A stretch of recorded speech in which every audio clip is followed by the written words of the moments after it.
Napoli fans around the world, welcome to Napoli Talk. Guys, we have just finished our game, our first leg against Barcelona at the Camp Nou.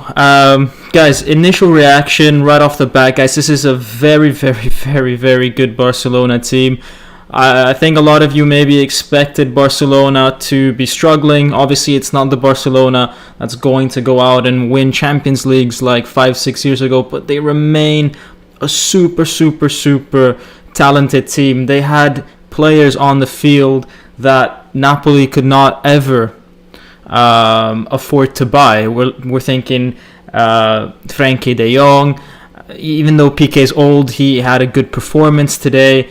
Some of the young guys, Pedri was amazing. Aubameyang, Ferran Torres, Adama Traoré, they had a lot of quality in that team. So I don't want you guys to feel disappointed by the fact that Napoli came away with an away draw at the Camp Nou. The crowd was also super, super influential in today's game. And is the audio too loud? Let me reduce the audio. I don't know what's going on with the audio. It wasn't great in the other video I did. So let me know if the audio is a bit better now. Otherwise, I will have to reduce that a little bit more.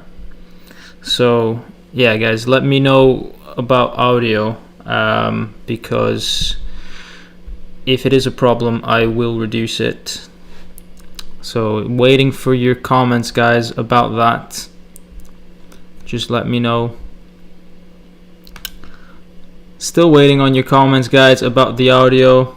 Just let me know if it's good or not, guys, because I can reduce it. Okay, good. It's good. All right. Nice. So yeah, guys, I'll just reduce it anyways, maybe. It is a bit loud. So yeah, there we go. Maybe that's a little better.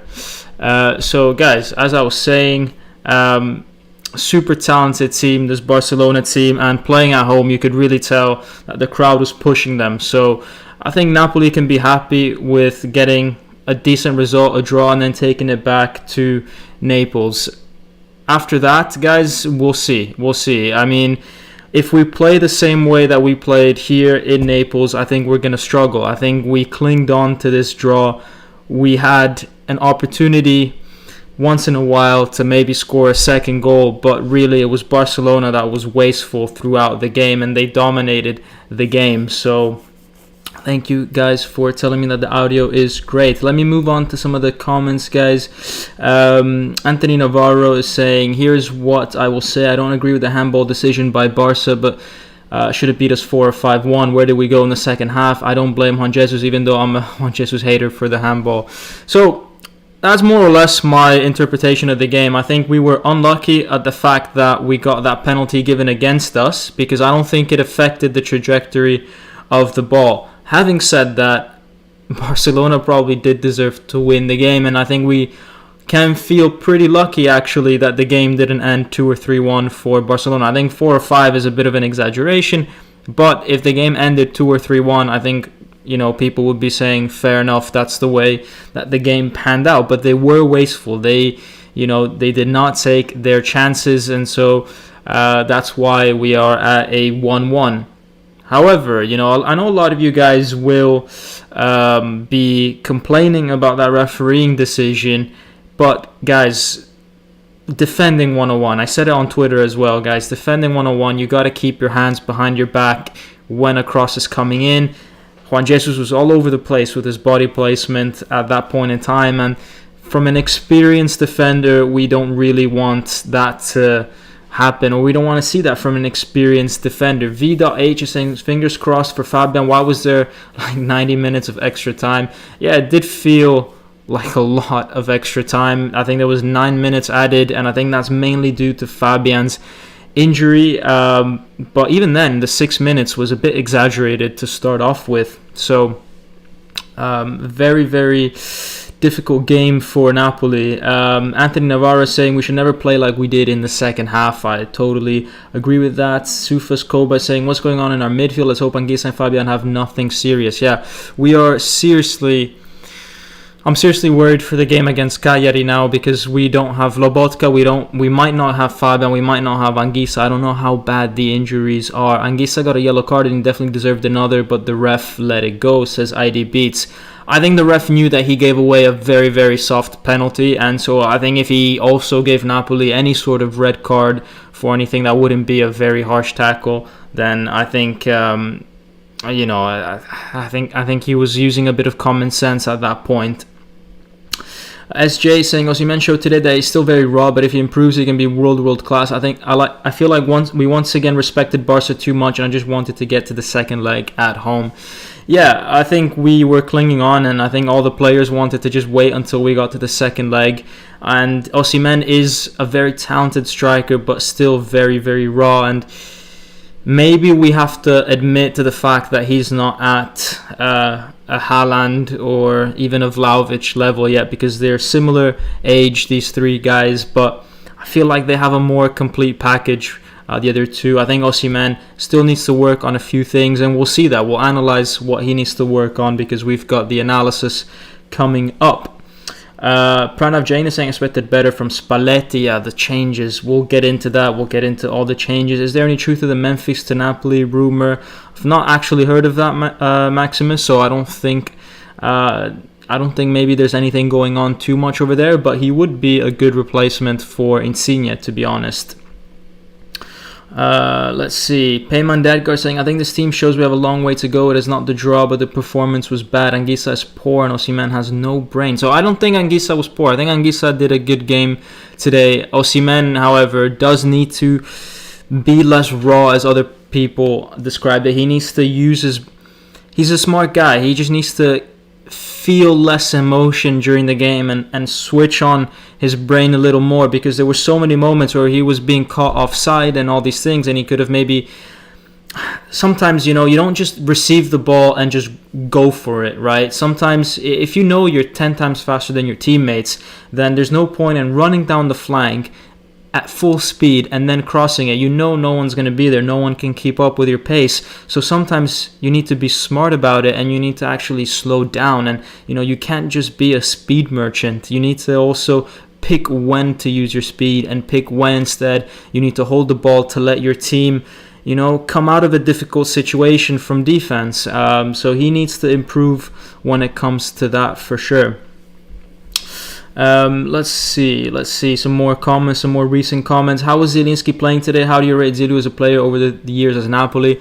Zielinski had a really good game, with the fact that he scored the goal, but obviously in the second half it was very difficult for Napoli. He had a very good first half, but then in the second half all of Napoli kind of disappeared, and yeah, it's difficult because Napoli is a team that has players that like to control the ball, and then when we don't have much of the ball, our players are not really that good at defending, and it's difficult for us to have a good game if we defend. Vincenzo saying great result away at Barca regardless. I do agree with that. How was that? Is saying Barca was playing direct. It was something I haven't seen from Barca. They are evolved. Yeah, definitely Barca have improved under Xavi, and we did talk about it in the preview. Does Insigne never run? There were like 3 times Osimhen had no help while attacking. Yes, I mean Insigne, we'll see it in the player ratings, is never supported Napoli's attack. You can't just you can't just rely on the fact that you can sometimes ping a nice ball and the fact that you're covering in defense pretty well, because Insigne did do that. If you're a winger, you've also got to... I can't remember the last time Insigne did a run in the far post. He can't just stop at the box.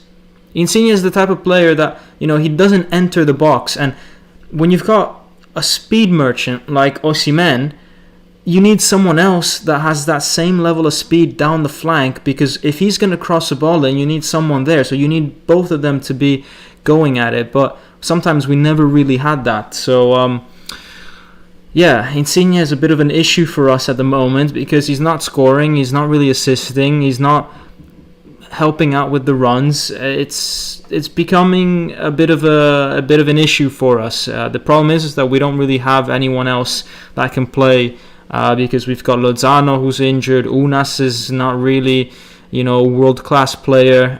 Politano's injured, so it's a very, very difficult time for Napoli at the moment. Do you think it was the right decision to play defensive? Says Lord Higuain in the second half. I don't think so. I think we were super lucky that Barcelona didn't score 3 or 4 goals in that second half. So clearly our tactic, as a result, it worked. But as what would have happened 9 times out of 10, I think it would have been, it's a suicide move to play defensive like that. I think we needed to keep putting our foot on the pedal when we were winning 1-0, but we don't learn from our mistakes. It's the same mistake that we did against Inter. We sat back and we allowed the other team to score. But it's also because Napoli don't have intensity, guys. Napoli is not the type of team that can put the hammer down for 90 minutes. It's just not what we do. We saw Inter against Liverpool yesterday. For those of you that saw Inter against Liverpool, Inter lasted 70 minutes, Liverpool lasted 90 minutes, and for that amount of time, both teams were going at it, running, challenging, all that. Napoli is just not the type of team that can do that. We last 45 minutes and then we deflate. And then we're forced to defend because we've got no more energy, but we're not the best team, to be honest, at defending. We saw Barcelona have a few chances, as we already said. So let's take a look at the analysis of the game. Let's see what happened during the game. But guys, make sure you are smashing that like button before I go on to the analysis. So let's get right into it. So Barcelona started off with a 4-3-3. And immediately what you can tell from this picture here is you've got at least one of the fullbacks that was pushing a bit further up. In this case, it was Jordi Alba, because the ball was going to be played to the left. But then when the ball was going to be played to the right, the whole back line shifted. So you had that threat coming in from the side. Then you had Frankie de Jong sitting in between the Napoli I'll call them attackers, but it's actually Zielinski and Osimhen. So we defend in a 4-4-2, as you can see here. And you've got Frankie de Jong in between those lines, trying to receive a pass from, let's say, Piqué. And then when he would receive the ball, he'd immediately look for players such as Gavi, who would then be in between the lines of our midfield and our defense. And these guys are so good at finding passes in between the lines and just twisting and turning, and they go at you. Once they receive the ball, it's so difficult then to catch up with them. And so often we saw Anguissa and Fabian having to claw their way back to try to regain possession of the ball. And then you've got the 3 at the top who are stretched super, super wide. So this is much wider than, for example, most other teams play. You've got Adama Traoré, who is super, super fast down the right. And it was very difficult for Juan Jesus to try to figure out exactly how to position himself, because if he gets too wide, then he opens up the space for one of the interior midfielders, such as, for example, Gavi or Pedri or whoever would be playing in that position. But, if he then sits too close to Koulibaly, then it gives Adama Traoré too much room. So Juan Jesus had to always balance his position in that defense, and it was not an easy game. Same thing for Di Lorenzo on the other side. But I thought, them two did pretty well in this regard. How was that? Says Ferran missed 4 chances in 8 minutes. Thanks to Ferran, we drew the match. Yeah, I put it in the title, guys. The wasteful Barcelona was held by Napoli. I'm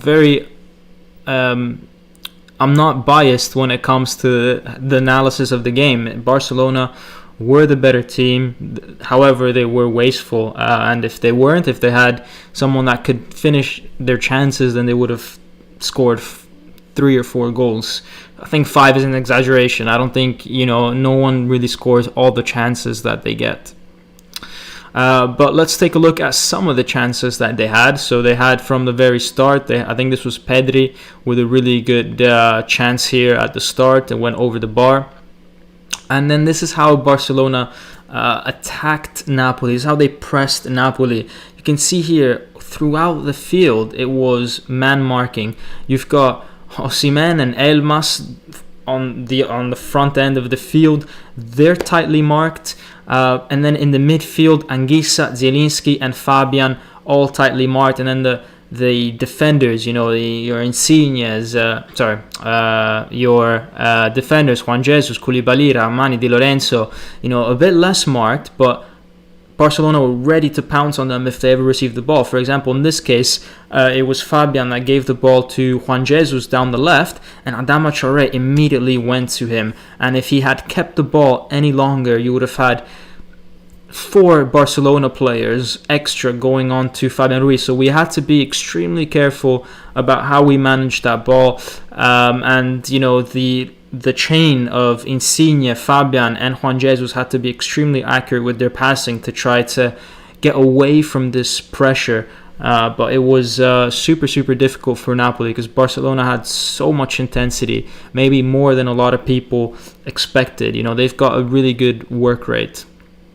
However, Barcelona did keep a very high line throughout the game, and Napoli tried a few times to take advantage of it. I think we could have tried a bit more at times. For example, in this case, Anguissa has the ball. Maybe he should have looked up and found Osimhen. Instead, we didn't do that. Having said that, Osimhen did find himself in offsides position quite a lot. So that's something that he needs to work on. But generally, I found that we gave away a lot of chances as well to Barca. For example, in this case, there was a ball that was bouncing around in the box, and Ferran Torres had the time and space to bring it down, go past 3 players, take a shot, and Meret was good on his front post not to be taken advantage of in that situation. Meret, however, he was being pressed as well. Here we got a situation where Koulibaly passes the ball to Meret from a goal kick, and then Meret has to decide what he has to do with the ball. And it's very difficult in this case because if you try to ping it long to someone like Insigne, he'll probably lose it because of his height. If you go towards Osimhen or Zielinski, they are tightly marked. If you try to go for Anguissa, in this still image, he's a bit more free.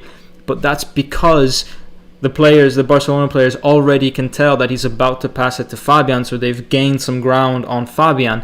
And he's got to make a split-second decision. Maybe he should have passed it over to Rahmani, but he decides to go for Fabian, and Fabian has to be very quick then to push the ball out wide because he's got 2 players that are attacking him immediately, and it was super, super risky for us. But Fabian had to be very, very careful with how much time he took on the ball today because he was being pressed super hard. But we did get some chances, mainly on the counter-attack. This was our first real chance of the game with Zielinski nutmegging the Barcelona right back and then finding Osimhen beautifully with a through ball. Osimhen takes the ball a little wide. I'm surprised at Piqué's pace. Piqué managed to very often throughout the game, 3 or 4 times, managed to keep up with the pace of Osimhen. And Osimhen, he had a shot on target in this case. It was a good save by Ter Stegen, but no real power behind the shot. Let me look at some of the comments, guys, before I go on with the analysis. Anthony Giampaolo saying, Spalletti has gotten so conservative the last couple of months. Yeah, definitely not the free-spirited Spalletti of the first 2 months, which was deciding to sub players on at half-time and all these things. He's just been very, very conservative. I wonder if some of these things are down to contract negotiations. I wonder if now that we're talking about Mertens renewing or not renewing, I wonder if maybe they're not playing Mertens so that maybe there's less of a need to renew him. Obviously, he plays less, he scores less. That means that, there's less pressure on Napoli then to renew him, which would be a shame. A really big shame. Uncle Sharma is in the house. He's saying nutmeg of the week, the one that Zielinski did, 100%. That was a beautiful nutmeg. But moving on, guys, Koulibaly is a phenomenal player. This is a situation where I think it's Pedri that launches Adama Traoré into the space, and then take a look at how far away Koulibaly is from Adama Traoré. Adama Traoré, one of the fastest players in football, and look at his recovery. Inch perfect tackle to get the ball, just defending in its purest form. He's, at this moment in time, him and Skriniar are, I think, maybe the two best defenders. Skriniar had an unreal game against Liverpool last night, had a really good game against Napoli. So, from what I've seen in recent form, Skriniar is also playing at a super high level. I mean, these two guys are just insane at the moment. And, Napoli, as I said, were suffering. Barcelona were pressing super high. You've got 7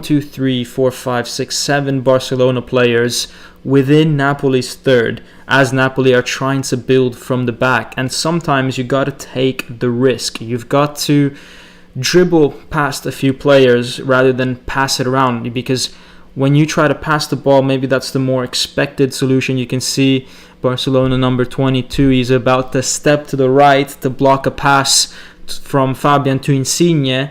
Fabian understands that, so he drags the ball over to his right foot and gets past the defender before releasing Insigne. We were a little sloppy though at times with that final pass, and we wasted a lot of potential counterattacks. But talking about wasteful, this Barcelona had a parade of missed opportunities. This one was Ferran Torres's. He should have done much better. The gap was there for him to put the ball in the back of the net, and then a minute later, Napoli play a really nice. They do a really nice attack. We've got Elmas down the right, 1-2 with Zielinski in between the Barcelona defenders. You can see how Piqué is trying to keep Osimhen at bay, even sacrificing the offside line, but just trying to make sure that Osimhen doesn't get a ball behind in the space. Anyways, Elmas gets the ball on the right, spins around himself, sends the Barcelona players to grab a hot dog, sends the ball back to Zielinski, who thunderbolts it onto Ter Stegen. It bounces back to Zielinski, and this time he scores. Was about to miss, reaches the roof of the net, but that's 1-0 to Napoli at this point in the game. And at this point in the game, Napoli were playing super well defensively. I mean, we saw Koulibaly with his sliding tackle on Adama Traoré. Juan Jesus was getting the better of him when he was down on the right hand side. So it just felt like everything was, risky but under control in defense. But this is what I'm talking about. Osimhen being a bit raw at times. This is Juan Jesus picking out a nice pass for him, but he's a good way off. This is not a tight decision. This is 2 meters offside, and there's no excuse here because you've got Piqué in your line of sight between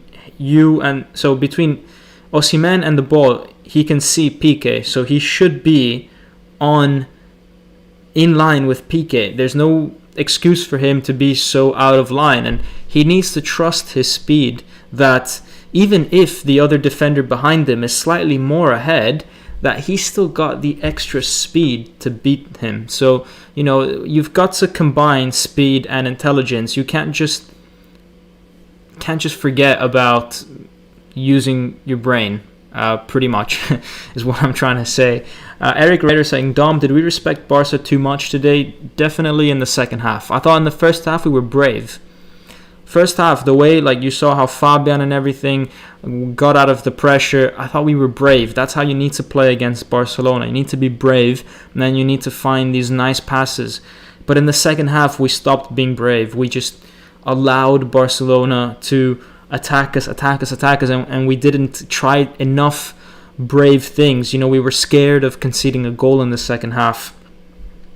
Anthony is saying, I don't hate Insigne, but he hasn't been great at all whatsoever this season, but it's evident as well we're trying to move on from him. Yeah, I think I think also the way that Napoli, that's a very good point. I think also the way that Napoli plays, we're trying to rely on Insigne a bit less, and maybe that's something subconscious that the players are doing in order to prepare themselves for next season.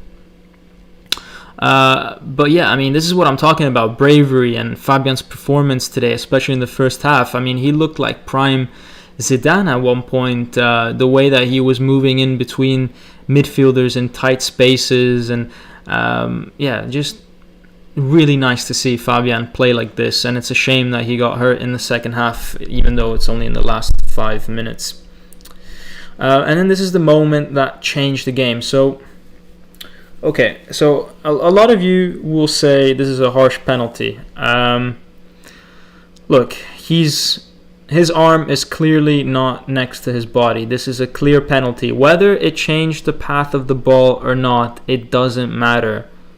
That's literally not in the rule books. The rule book doesn't say you have to change the flight of the ball by more than 3 degrees. Like, we can't get down to those levels. I'm sorry, guys, but you can't make things subjective. Oh, this changed the flight of the ball, that didn't change the flight of the... Like, what does changing the flight of the ball mean? Is it 5 degrees, 10 degrees, 15 degrees, difference? He touched it. It's a penalty. Stop. It's that simple. And for other people saying he didn't change the flight of the ball, guys, this is Adama Traore's foot. This is the ball, and then that's Juan Jesus' other hand. Like, how do you even affect the flight of the ball if the ball hasn't even moved since being kicked by Adama Traore? Like, I'm sorry, guys. This is a clear penalty, and it's a mistake by Juan Jesus that he had his hand like this. He should have had his hands behind his back. So, guys, come on. Let's be serious here. It's a penalty, and I would have been upset if this wasn't given to Napoli, if it was the reverse thing. Whether it would be given to Napoli against Barcelona away from home, that's a different story. But by letter of the law, this should be a penalty, in my opinion, 100%. Fabrizio Landria, hi Dom, I disagree with the penalty. What do you think? So this is what I'm saying. I think this is a penalty, yes. Top Fabian and Juan Jesus. Yeah, I mean, Juan Jesus was really good, except for this moment here. As I said, it's when you look at Di Lorenzo defending crosses, Di Lorenzo always has his hands like this, and Juan Jesus in the second half after this moment always had his hands like this. So the fact that he forgot his hand out like that, that's a basic mistake. It's a basic mistake in my opinion, and it's unlucky, but guys, it's these details that define whether teams are going to be champions or not. And then, Barcelona score the penalty. Meret, it's a penalty. We can't expect them to save it. But what I will say is that this shows a lack of personality by Meret. Like, it's not nice to see that a goalkeeper didn't even try to dive. Because let's be honest, guys. If Ferran Torres went the other way, if he went to Meret's side and put it in the corner, Meret wouldn't have reached the ball because he didn't dive. So sometimes you just want a player to be more just purposeful. That's what we're missing from Meret. Just got to have more purpose, more. And then, you choose the wrong side. Doesn't matter. We're not expecting him to save penalties, but just throw yourself. This almost looks like he's hesitating. I'm not saying he could have done. I'm not saying he should have saved it. I'm just saying it's the attitude, the way you interpret a moment in the game. Just launch yourself. What is this? I don't know. This is what I'm talking about with Osimhen, right? And Insigne not supporting, and Osimhen maybe not really thinking that he's too fast for his teammates. So Osimhen takes the ball from Napoli's own half and just runs. Just runs with it and then crosses it because he's over controlled it, and it's gone almost near the bar line, and then obviously there's no one in the box for him. But he needs to be aware of that fact. He needs to be aware that his whole team was defending And if we launch him into space, everyone is already 20, 30 meters behind you. Plus you're faster, so there's no way we're gonna, like, your teammates are gonna reach you by the time you reach the bar line. So what's he expecting to be there? You know, even someone like Lozano or Politano wouldn't have been in the box for that situation. It was just like, Osimhen needs to realize that he can't just use his speed and cross the ball and hope for the best. Like, he needs to realize that sometimes, you know, you need to run down the flank and then maybe just hold the ball. Hold the ball, wait for your teammates to arrive. So it's one of those situations where you don't want to be too harsh on him, because, you know, he put in the effort, he ran however many meters half a field is, but it's like, come on, man, think about step 2, think about step 3 while you do things. You know, it's not just run with the ball. This isn't like, this isn't FIFA, you know. So yeah. And then we get to an interesting stat, Insigne and Adama Traoré. Now, this is really interesting because a lot of people say Adama Traoré is super physical. He is someone that just uses his physicality, his speed, and all that. He had a 92% pass success. Insigne had 65. Insigne, the guy that's supposed to be no physicality, just technicality, had 65%. So tell me, Insigne, if you're not there for your muscle, and you're not there for your passing accuracy this season, what are you there for? Because 65% pass accuracy is not Champions League level, it's not Europa League level, dare I say it's not Conference League level. That's Serie B level, 65% pass accuracy. Come on. He can't continue like this, but he's been doing this all season, literally all season. Very few assists and 0 goals from open play. Just nothing more to add. That stat really just shows that maybe, you know, De Laurentiis is right. You can't offer someone 5-6 million with these kind of stats this year. You know, he's fallen off a cliff. And this is interesting because this shows the heat map of the two teams at the 84th minute. So, you know, this is not after 2 minutes of play. This is the heat map of when, you know, we were 90% done with the game. And it shows our general position versus Barcelona's general position. And you can see how Barcelona have the most intense parts of their heat maps in Napoli's half. Maybe not, you know, in our final third, but it definitely in our half, Barcelona had the most amount of possession, the most amount of play. Move over to Napoli, and our strongest heat source is Meret and a bit on the right with Elmas. Let me repeat, Meret. Meret had the most of the time that we had the ball was with Meret. I want you to properly analyze this graph or this chart or whatever this picture and tell me which team deserved to win.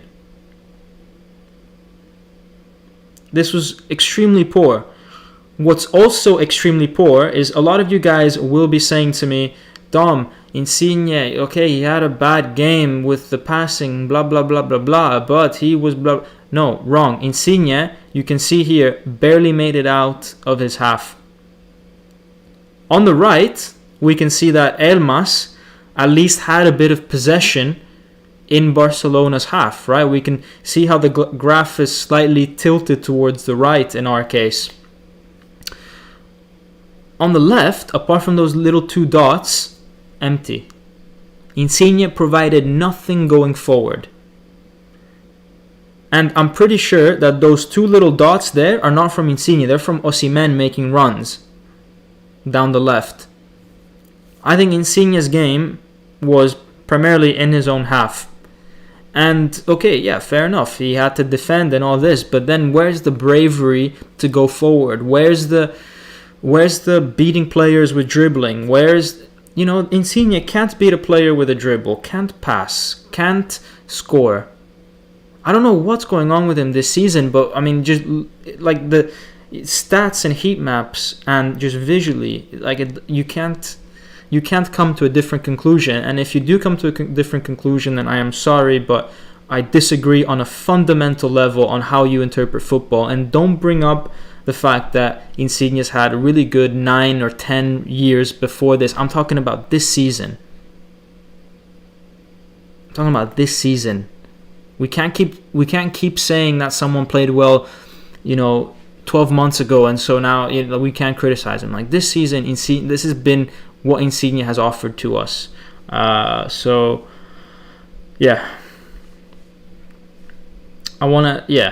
a lot of people in the comments saying, ID Beats is saying Insigne was literally trying to create so many chances and played as left wing back. Can't blame him for pass accuracy. No, Insigne, I'm sorry, but no.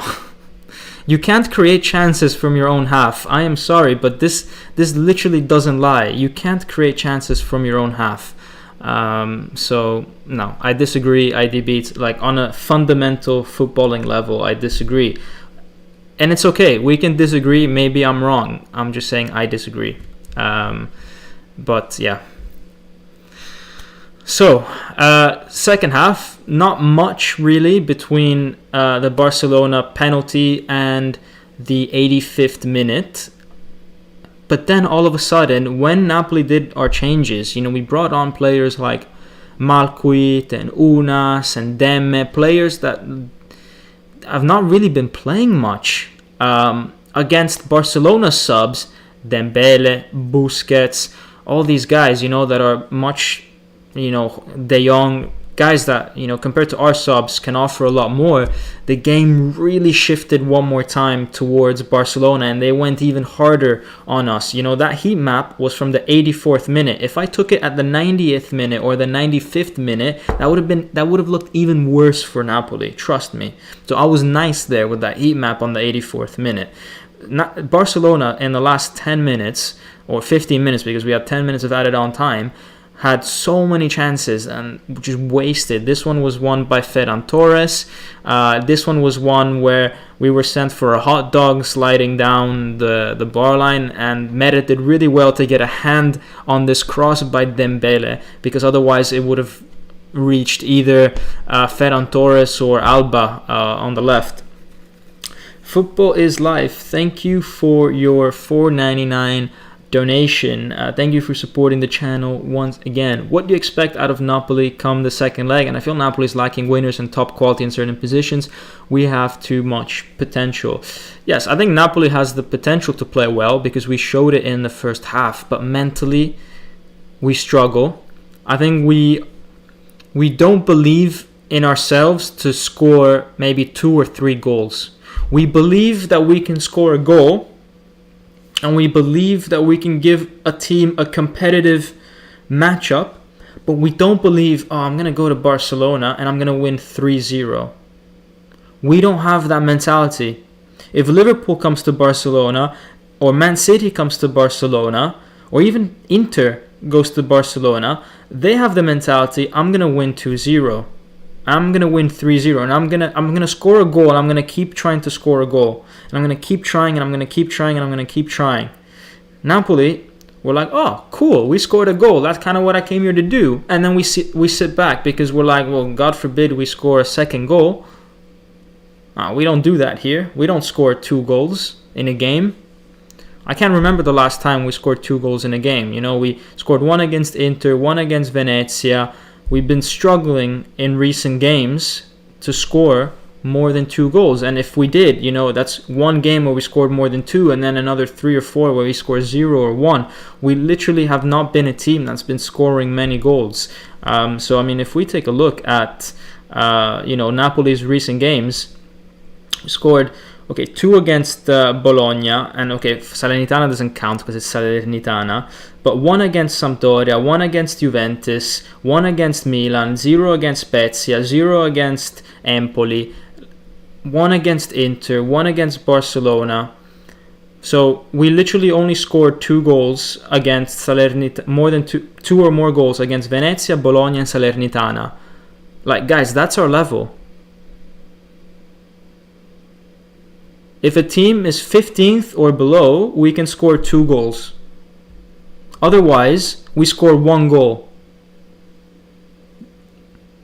That's Napoli this year. Or at least that's Napoli in recent months. Because we're not the same team of the first 8 games of the season, guys. Forget about that team. We're a team that if we play against an opposition that's 15th or lower, we might score 2 or 3 goals. We might go to Cagliari and score 2 or 3 goals, but as soon as the level is slightly higher, we only think that we can score 1 goal. That's how we go into the game. We think, oh, come on, let's grab a goal and then sit back. That's what Napoli is in the last few months.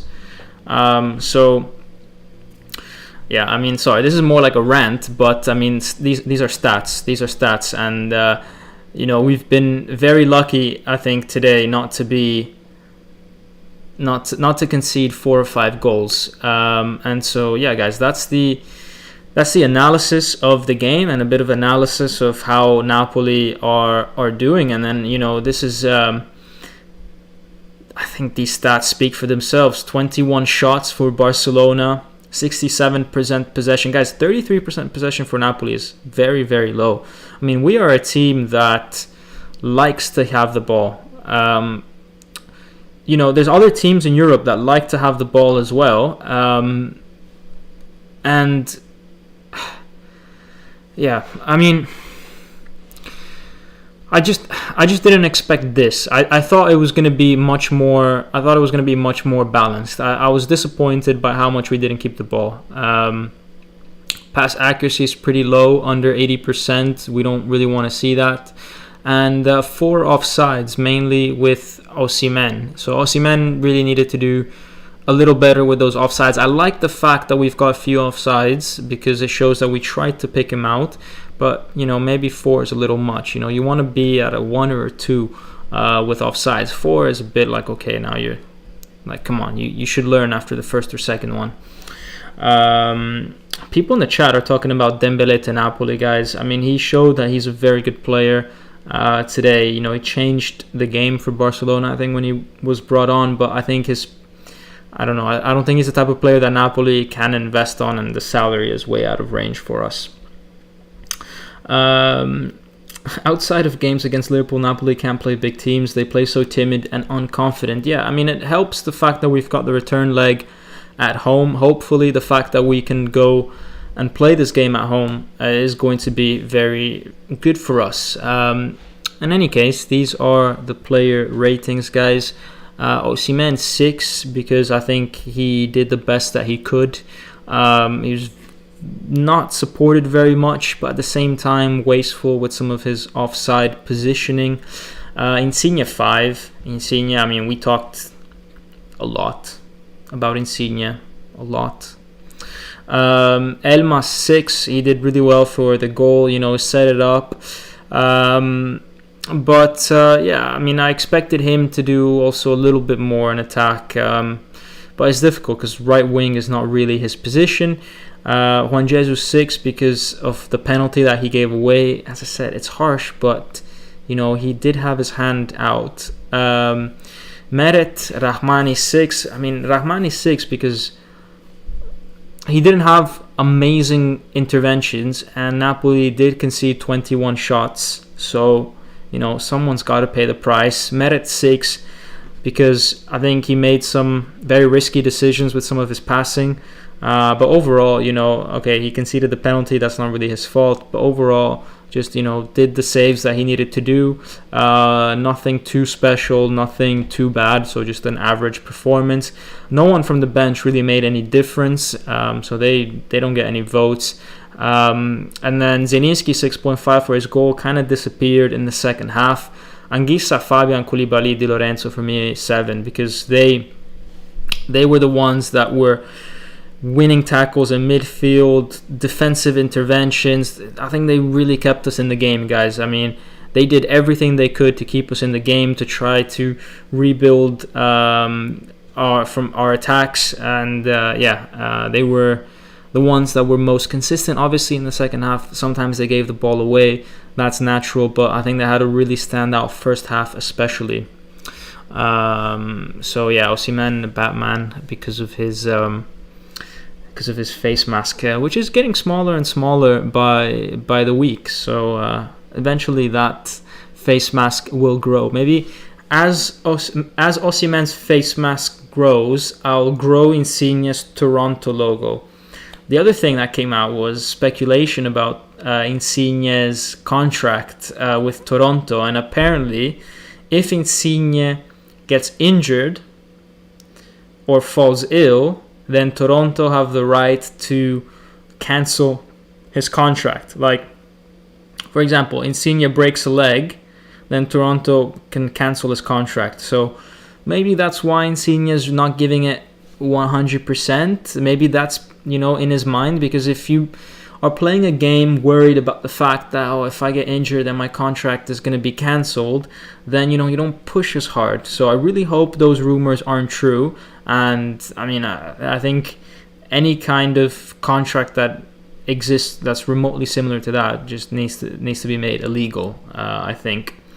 Rahmani with the 6, because he didn't make amazing interventions. And as I said, I mean, we did concede 21 shots on against us. So, But 6 is not bad. 6 is not a bad... 6 is average, guys.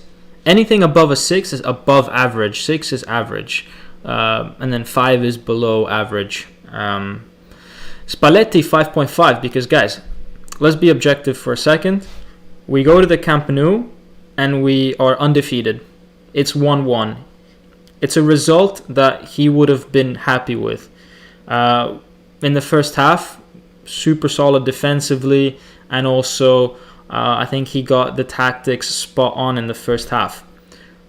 Why the 5.5 then? Because of our approach in the second half. We don't learn our lesson from what we did against Inter. Same sort of approach in the second half. Weak, gave a goal away early in the second half, and we're not able to then shift gear. Both games are very similar. We concede a goal in the second half and we don't shift gear. We don't go back out there thinking that we can score yet again. It's almost like we score one goal and we think, oh wow, that was lucky. Can't push my luck now because it was luck. It wasn't out of merit that we scored the goal. It's disappointing. And then the subs, guys. I mean, I thought maybe the fact that Mertens didn't come on against Inter until the last 10 minutes was because he was going to play a big chunk of today's game. Maybe not starter, but at least give him 30-35 minutes.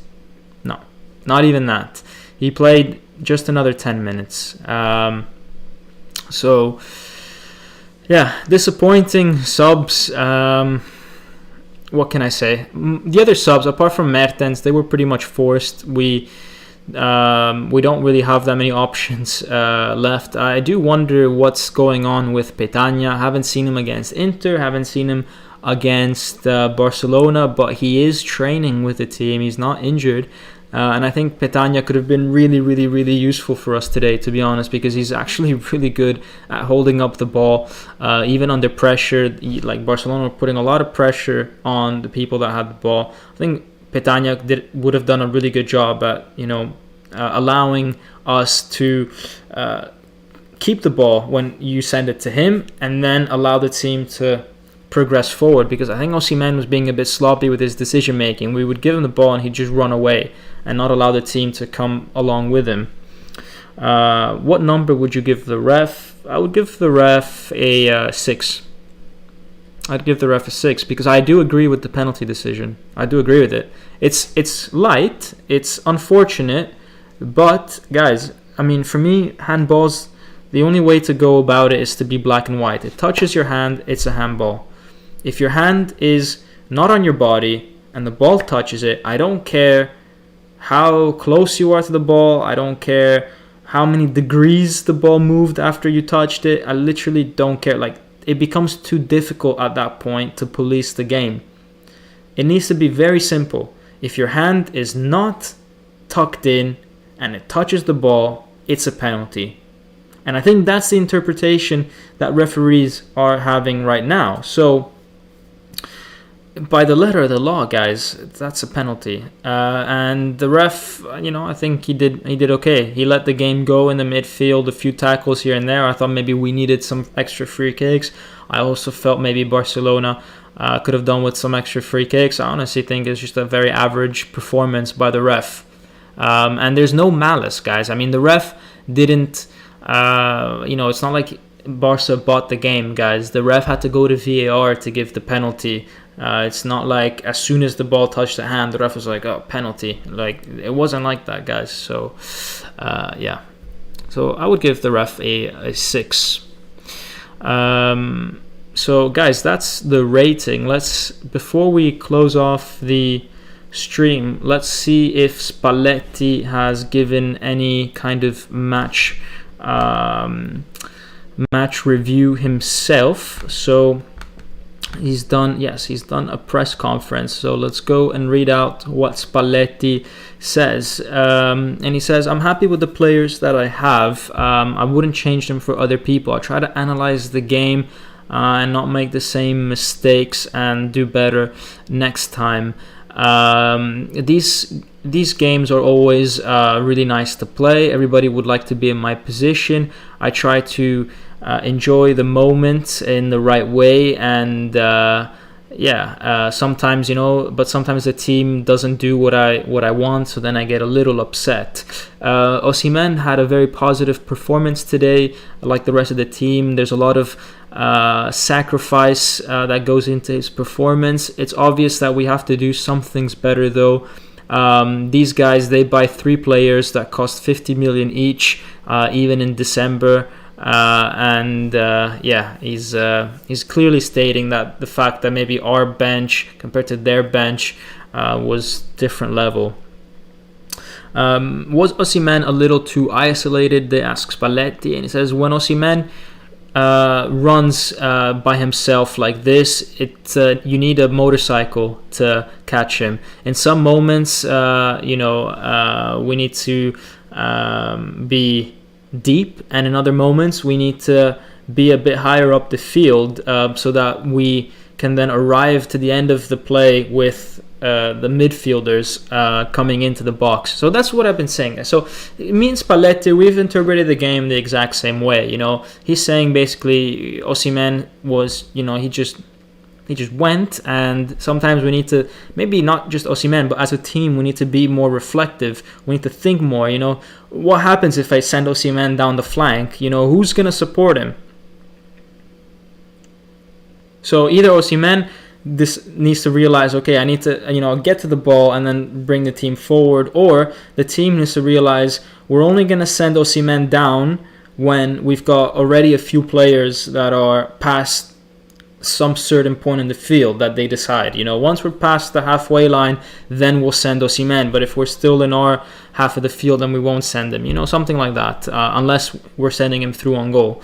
But sometimes there's a risk when you send him down the flank that, okay, great, he's stretched the defense, now what? He's saying Anguissa had a little muscular problem. Zielinski was a little tired, and Fabian got a knock on the head. So there you have it with the injury update. They say 1-1, just like Inter. Are these games a step forward in terms of suffering in order to get a result? And he's saying in these games, sometimes there's moments in which we can't press very high, and the other team comes right at you, and so we need to grow as a team still. They are very good at putting you in difficulty 1-against-1, we need to be more physical to compete against these teams. In the first half, we played on equilibrium with them. We were at their level. In the second half, they had more of the ball, and we suffered this. But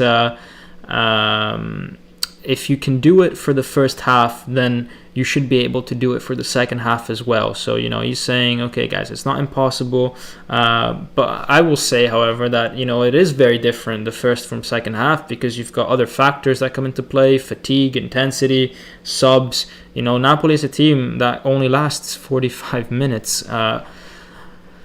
And we saw that in many games. We saw that against Inter, for example. So that's what Spalletti said, pretty much. I mean, there's other questions that he answered, but I think we pretty much covered everything. Pranav Jain is saying, I don't know why Spalletti never plays Mertens and Osimhen together. Even Petagna and Mertens at the end will be more useful than just Mertens. Yeah, I think putting two attacking players like that is just too attack-minded for Spalletti at this point in time. I think he sees that as a solution to play against either lower-level teams or as a Hail Mary solution. Whereas, when the game is at a 1-1 and it's not a bad result because you're playing against Inter, you're playing against Barca, then he doesn't feel like we should risk that much. So he's basically trying not to lose games rather than trying to win games, which has its merits at times. Let's see some more comments. Summer transfer window will be very interesting, says Azonto123. Let's hope that it will be interesting. I think we have to get into the Champions League for it to be interesting. Otherwise, it will be very painful. Painful can also mean interesting, so you may be right. I didn't realize 11-12 seasons were 8 years ago. Lol, I think we are in 2022, says Anthony Navarro. Yeah, I think Anthony's talking about maybe the Cavani goal that was in 2011. And he's saying, it's just funny how people in here fight when we support the same team. I don't like the mentality of the team for sure, but we thankfully got a draw. Let's move forward and let's hope we can get it fixed up. Yeah, guys, I mean, obviously everyone has their opinion on the game and everyone's a little frustrated of the fact that we didn't play so well in the second half. But I don't think, there's fights going on in the chat. And if there are, guys, don't fight. If you want to take out your anger, then just keep smashing that like button, keep subscribing, take out your anger on those buttons. Then you go on Twitter and you smash follow and you follow me on Twitter. Then you go on Instagram and you smash follow on Instagram as well. That's how you take out your anger. You just got to use your finger, just that. Don't use your anger on other Napoli fans. So yeah, guys, let's try to keep it civil in the chat above my head. Let me move out of this view. There we go. Just a reminder, guys, that I haven't said this in a while, but I do donate to charity for every like and subscriber that we do get. So make sure that you are liking the video and subscribing so that we can donate to this wonderful charity made by Cannavaro Ferrara to help children in Naples. But guys, yeah, that is everything from my side. I think we can be pretty happy that it's just a 1-1, but disappointed in the result, in the performance. I think that's a good summary of the game. If we manage to win against Barcelona at home, or even drag them to extra time or penalties, we will see this as a very positive result. So it's not over. We got to play against them very soon. We've got the return leg on the 24th of February, so just 1 week from now. But until then, guys, let's remember that we're still in it. Actually, it's advantage Napoli at this point. But obviously, we do need to change the way we approach, especially the second half of big games. Anyways, guys, I'm going to go and have some dinner. Have a wonderful evening or morning if you're watching it from the next day. And as always, guys, Forza Napoli sempre. See ya.